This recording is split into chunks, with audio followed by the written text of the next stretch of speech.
It happens to almost everyone who tries to invest. It's usually around 11 at night on a Tuesday. You pull up your brokerage app, stare at the balance you've been feeding month after month, and wonder if any of this is actually working. That specific feeling of disappointment is the single most expensive emotion in personal finance. Most people fall short of building real wealth because they quit during the exact stretch where compound interest is designed to look pointless. To see why, we'll track a flat $500 a month invested into a basic S&P 500 index fund, earning a historical 10% average annual return. This is the baseline. No fancy stock picking, no crypto moonshots, and no side hustles.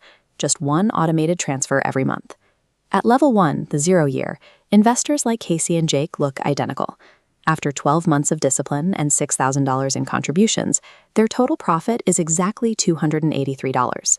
In a world of overnight millionaires, that $283 feels like getting laughed at by the universe. This leads into level 2, the discouragement phase. By year 4, the balance hits $30,000. This is the breaking point where Jake does the mental math, decides compound interest is a lie cooked up by finance guys, and cashes out the entire account to buy a new truck. He walks away with a down payment, unaware that this one decision will cost him $3 million over the next 36 years. Compounding is mathematically designed to look like dirt in the early stages to test an investor's endurance. These initial years focus on laying the first row of bricks for a foundation that eventually supports something massive. For those who stay in the market, the math finally shifts between years 7 and 10. At level 3, the crossover, Casey's balance crosses the $100,000 milestone. Charlie Munger famously described the first $100,000 as a brutal grind. He argued you should do whatever it takes, walk everywhere, or eat nothing that wasn't bought with a coupon to reach that base, because once you hit it, the game changes. At year 10, the account starts generating $28 a day in growth entirely on its own. Casey's money has essentially taken on a part-time job while she sleeps. By year 15, we enter level 4, the snowball. As the growth curve shoots above the contribution line, the account generates $22,000 a year, triple her contributions. This creates psychological relief. The money is a tireless employee that never takes a day off. Financial momentum arrives the moment your assets finally out-earn your physical ability to save. Level 5, the acceleration years, sees the balance hit nearly $380,000 by year 20. The ratio is important. Market growth is now the dominant force, representing $260,000, while Casey's contributions account for only $120,000. This mathematically eliminates financial anxiety. The account essentially pays for its own gas and dinner every 4 days, without touching the principal.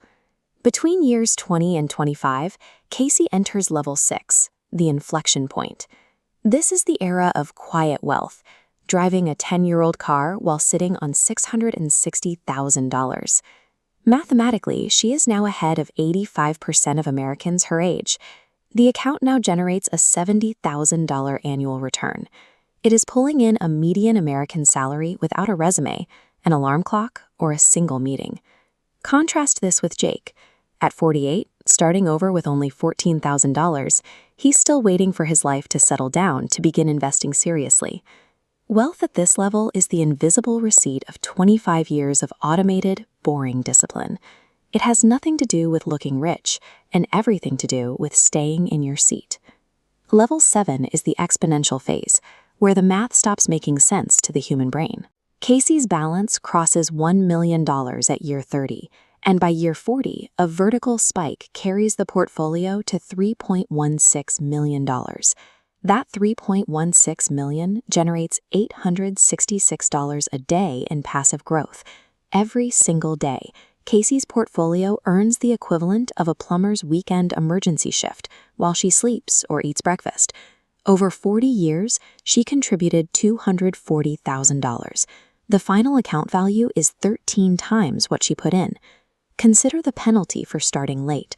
If Casey had waited just 10 years to start, beginning at 33 instead of 23, she would have finished with $1.13 million instead of $3.16. That 10-year delay creates a $2 million void. This happens because the earliest dollars invested have the most runway. A dollar invested at 22 has time to double and double again. growing 45 times over. The dollars that felt the most pointless at the beginning were actually the most powerful. If your numbers look small right now, you aren't failing. You are just early.